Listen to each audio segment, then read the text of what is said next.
Numa distribuição BV Filmes.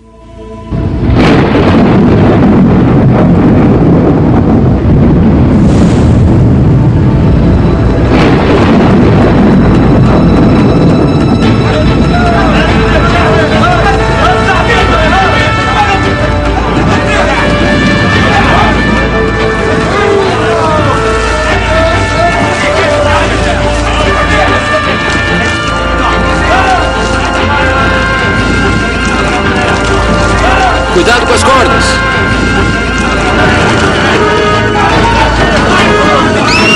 Não! Levantem isso! Chama o médico!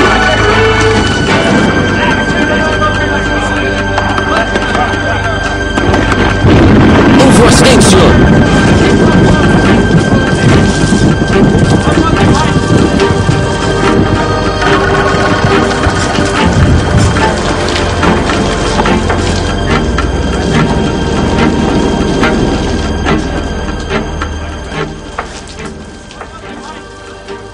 Lucas foi um dos primeiros não-judeus a se converter ao cristianismo, um companheiro valioso e leal do apóstolo Paulo. Viajaram muito juntos por todo o Oriente Médio e Europa.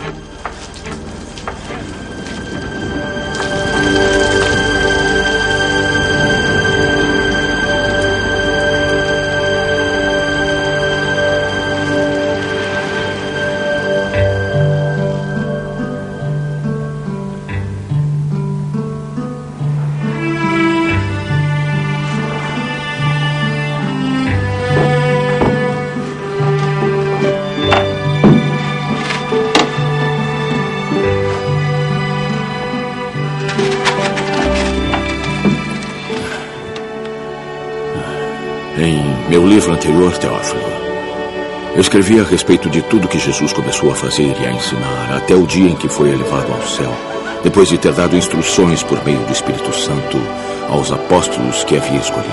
Depois do seu sofrimento, ele se apresentou a esses homens e deu-lhes muitas provas indiscutíveis de que estava vivo. Apareceu-lhes por um período de 40 dias, falando-lhes acerca do reino de Deus. Certa ocasião, enquanto comia com eles, deu-lhes esta ordem: não saiam de Jerusalém, mas esperem pela promessa de meu Pai, da qual lhes falei. Pois João batizou com água, mas dentro de poucos dias vocês serão batizados com o Espírito Santo. Então os que estavam reunidos lhe perguntaram: Senhor, é neste tempo que vais restaurar o reino a Israel? Ele lhes disse: não lhes compete saber os tempos ou datas que o Pai estabeleceu pela sua própria autoridade. Mas receberão poder quando o Espírito Santo descer sobre vocês. E serão minhas testemunhas, em Jerusalém e em toda a Judéia e Samária e até os confins da terra. Tendo dito isso, foi elevado às alturas enquanto eles olhavam.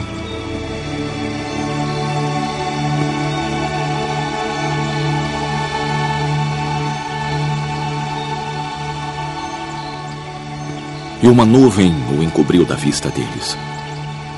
Eles ficaram olhando atentamente para o céu enquanto ele subia, quando de repente surgiram diante deles 2 homens vestidos de branco. Galileus, eles disseram: por que estão olhando para o céu? Este mesmo Jesus, que dentre vocês foi elevado ao céu, voltará da mesma forma como o viram subir.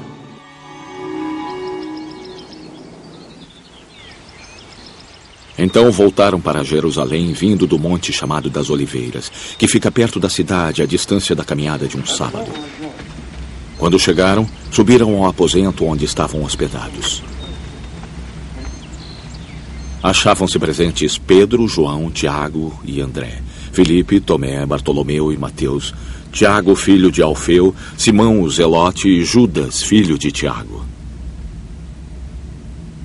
Todos eles se reuniam constantemente em oração com as mulheres, Maria, a mãe de Jesus, e com os irmãos dele.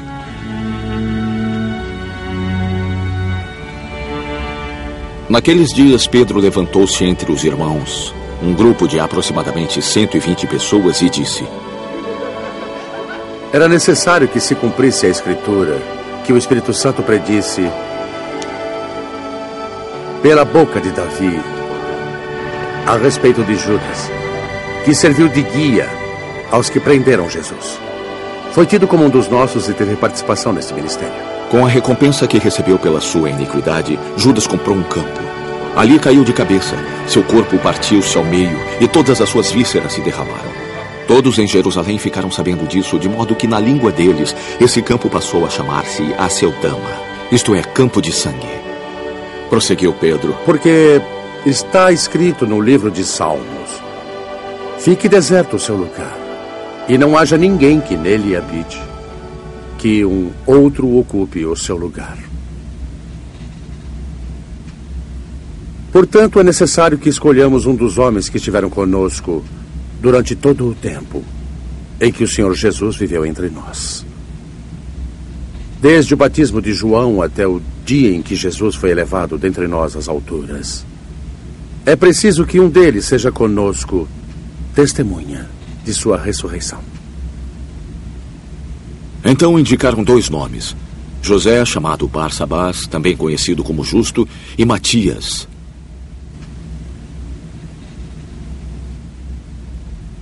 Depois oraram: Senhor, conheces nosso coração. Mostra-nos qual destes homens escolheu para assumir o ministério apostólico que Judas abandonou, indo para o lugar que lhe era devido. Então tiraram sortes, e a sorte caiu sobre Matias. Assim ele foi acrescentado aos 11 apóstolos.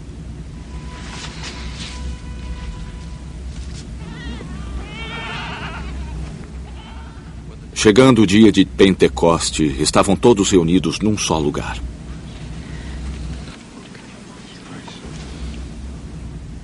De repente veio do céu um som como de um vento muito forte e encheu toda a casa na qual estavam assentados.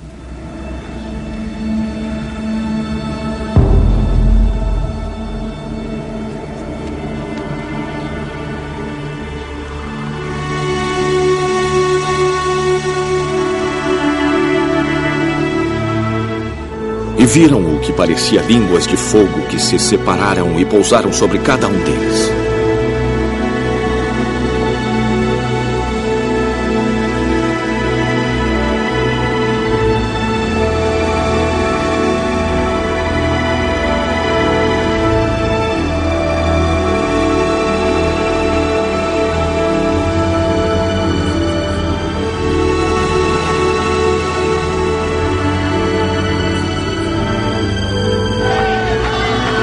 Todos ficaram cheios do Espírito Santo e começaram a falar noutras línguas conforme o Espírito os capacitava. Havia em Jerusalém judeus, homens tementes a Deus, vindos de todas as nações do mundo. Ouvindo-se este som, ajuntou-se uma multidão que ficou perplexa, pois cada um os ouvia falar em sua própria língua. Atônitos e maravilhados, eles perguntavam: Acaso não são galileus estes homens que estão falando? Então, como os ouvimos, cada um de nós, em nossa própria língua materna? Partos, Medos e Elamitas,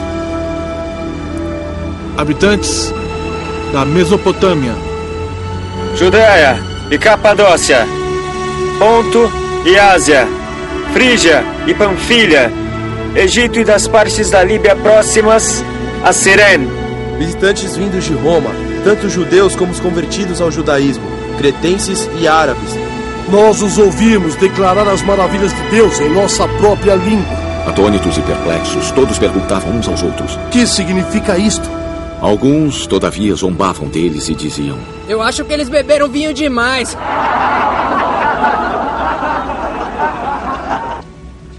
Então Pedro levantou-se com os 11 e em alta voz dirigiu-se à multidão: Homens da Judeia e todos os que vivem em Jerusalém, deixe-me explicar-lhes isto. Ouçam com atenção o que lhes direi. Estes homens não estão bêbados, como vocês supõem. Esta é ainda a 3ª hora do dia. Pelo contrário, isto é o que foi predito pelo profeta Joel. Nos últimos dias, diz Deus, derramarei o meu espírito sobre todos os povos. Os seus filhos e as suas filhas profetizarão. Os jovens terão visões. Os velhos terão sonhos. Sobre os meus servos e as minhas servas derramarei o meu espírito naqueles